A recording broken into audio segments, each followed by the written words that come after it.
ऐसी कोई बात नहीं है। ये पश्चिम से इनका सफाया हो गया। बैंक बेच रहे हैं, आजीवन बीमा कौन से विभाग बेचा जा रहा है। तो जब हर विभाग बेच देंगे तो नौकरी कहाँ से देंगे। आजमगढ़ के आप जाकर पता लगा लीजिए कि आजमगढ़ में कौन से विकास किए। जो विकास हुआ है समाजवादी पार्टी की सरकार में हुआ, माननीय अखिलेश यादव ने किया है। जब ये काम होता है समाजवादी का, आप बोर्ड लगाते उद्घाटन अपने करते हैं, तो इनका काम ही यही है। मेट्रो ट्रेन लखनऊ में चली, उसका उद्घाटन हो गया था। जब ये आए तो फिर फीता काटने लगे। अब डिग्री कॉलेज खुलवा के, बालिका डिग्री कॉलेज बेटियों को पढ़ने के लिए हम डिग्री कॉलेज सरकारी बनवा के देने का काम करेंगे। तो बुलडोजर इनका गरीब पर चला, बड़ा पर चला नहीं। नमस्कार, मैं हूं हरिकेश कुमार सिंह और आप देख रहे हैं राजपथ टीवी। 7वें चरण के चुनाव यानी मतदान 7 तारीख को होने हैं और ये वो आखिरी चरण है जिस पर पूरे प्रदेश के सभी लोगों की निगाह उस पर लगी हुई है। इस चरण की विशेषता यह है कि इस चरण में जिसने भी लीड ली, चाहे वो भारतीय जनता पार्टी हो या फिर समाजवादी पार्टी, क्योंकि हम जानते हैं इन्हीं दोनों के बीच में टक्कर है, जिसने भी लीड ली उसकी जीत सुनिश्चित करने का ये वो समय है। इस समय आजमगढ़ में हैं हम और आजमगढ़ 10 विधानसभाओं से घिरा हुआ क्षेत्र है। इसमें सबसे इंपॉर्टेंट जो महत्वपूर्ण विधानसभा है उसका नाम है आजमगढ़ सदर। कारण दुर्गा प्रसाद यादव और आगे पीछे 8 बार के विधायक 9वीं बार है मैदान में। जानते हैं कि समीकरण क्या कहते हैं और इस 7वें चरण में क्या हाल होगा, समाजवादी पार्टी किस दिशा की ओर बढ़ेगी। दुर्गा जी, आपका स्वागत है। पहले तो आप लोगों के मीडिया साथियों को बहुत बहुत धन्यवाद देते हैं। आजमगढ़ में आप लोगों का हार्दिक स्वागत अभिनंदन करते हैं।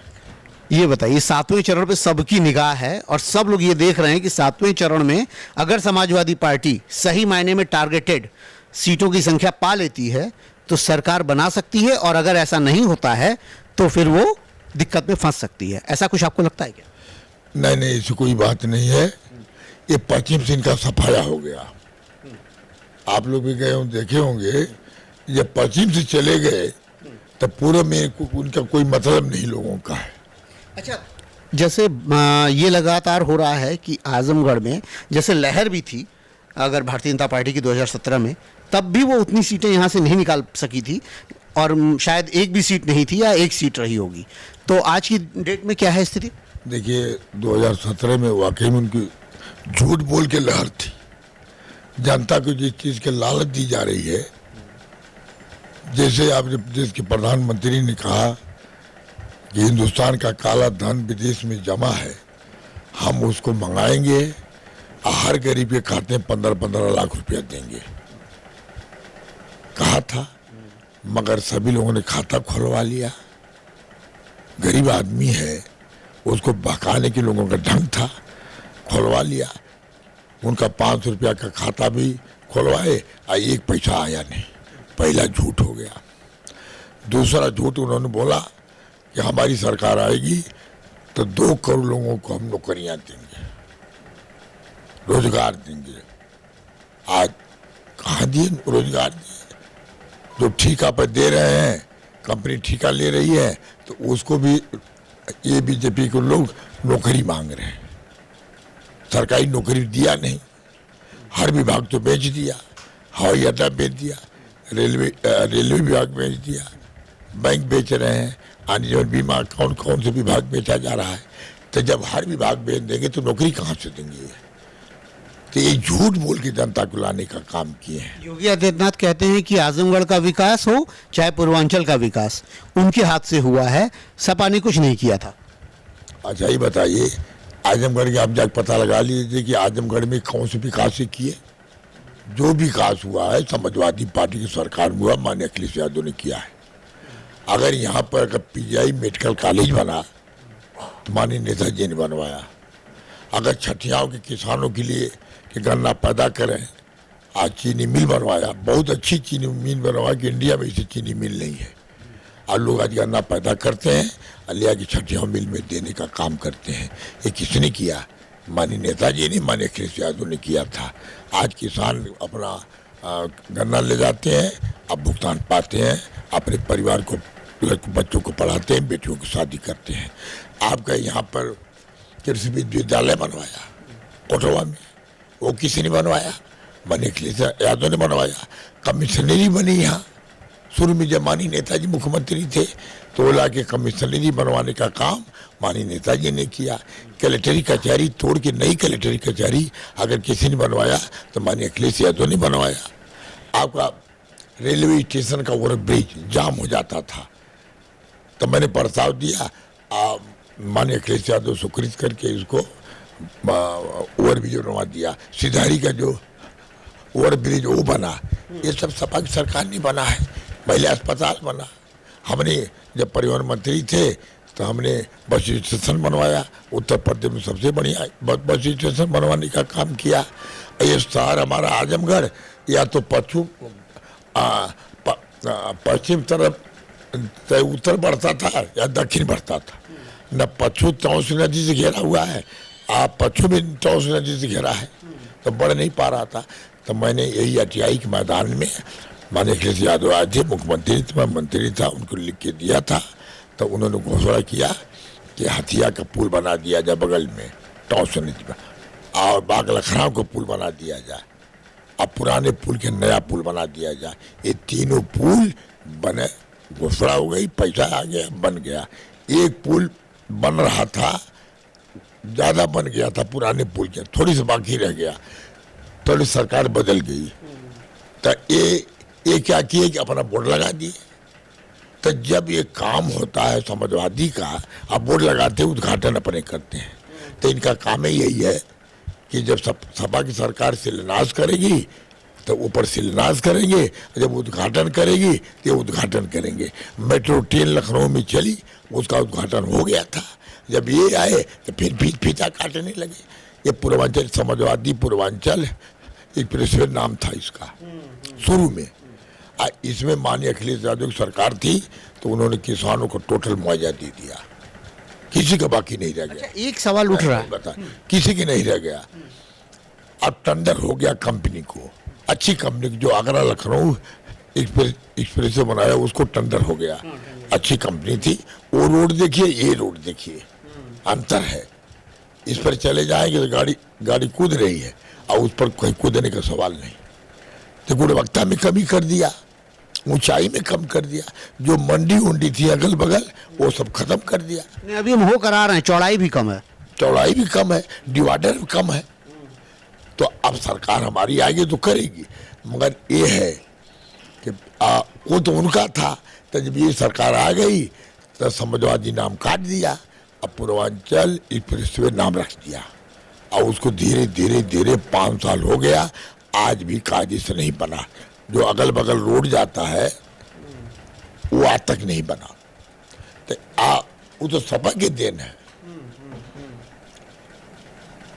वो तो सपा की देन है, सपा ने किया है, इन्होंने तो कुछ किया नहीं।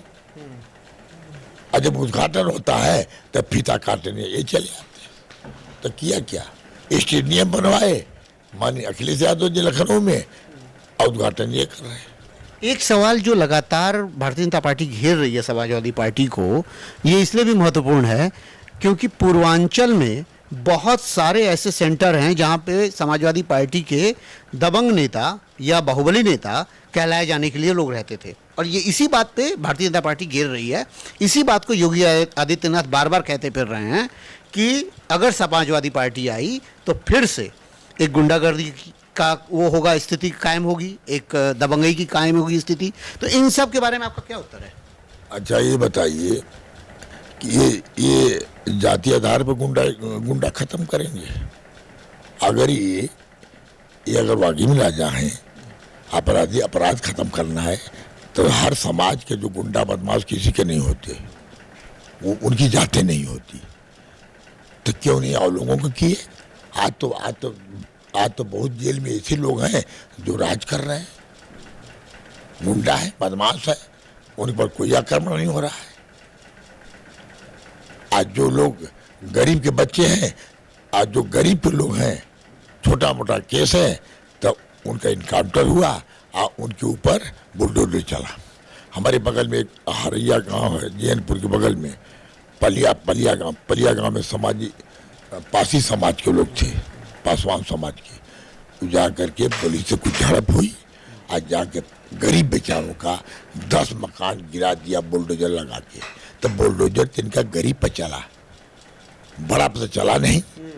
तो ये तो हमारे देश के नेता हैं, हर समाज के इनको लेके जोगी जी को चलना चाहिए। एक जात के नेता तो है नहीं, तो कहाँ एक जात के नेता बन रहे हैं भाई। काम करें तो सबके लिए करें। तो इन्होंने एक जात के नेता बन करके और सबके ऊपर कार्रवाई किया और उनको छोड़ दिया। जो लोग गुंडे हैं आज पड़े हैं। आप तो मंत्री भी रहे हैं, अखिलेश यादव का जो मैनिफेस्टो है उसमें पेंशन भी वापस आ रही है, गन्ना का एमएसपी भी देने वाले हैं फसलों की, और कई सारी ऐसी योजना है जो बहुत खर्चीली है। आपको लगता है कि अखिलेश यादव के लिए आसान काम होगा? जब इतना वो आदमी इतना काम विकास कर सकते थे, प्रदेश में गरीब के बच्चों को लैपटॉप दे सकते थे, कन्या विद्या धन दिया बढ़ा के 20,000 से 30,000 दे सकते हैं, शिक्षा को फ्री करने का काम बीए तक फ्री किए, और इसके बाद छात्रवृत्ति देने का काम किया। पिछड़ी जात को, दलित बेटा को, पिछड़ी जात सबको छात्रवृत्ति देने का काम किया। ये सरकार क्या किया है? न दलित के बेटा को छात्रवृत्ति मिली, न पिछड़ी जात की छात्रवृत्ति। अगर मिली है तो सामान्य जात को मिली। आखिर ऐसा क्यों हुआ? ये राजा का काम नहीं है। ये दे तो करें तो सबके लिए करें। इनकी मंशा है गरीब के बच्चे नहीं पढ़ेंगे, गरीब रहेंगे, अनपढ़ रहेंगे, हम जो कहेंगे वो सुनेंगे हमारी बात के।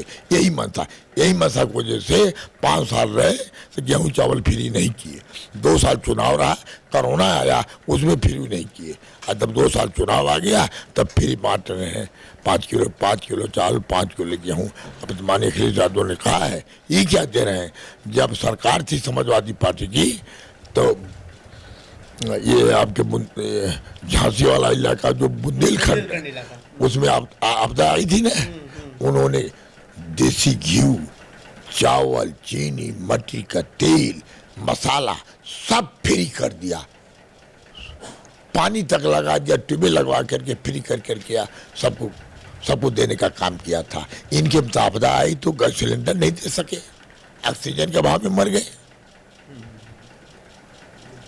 हम रात दिन दौड़ के अस्पताल में भर्ती कराते थे, डीएम से कहते थे, कमिश्नर से कहते थे कि आप लोग व्यवस्था करिए, यहाँ ऑक्सीजन नहीं आ पा रहा था।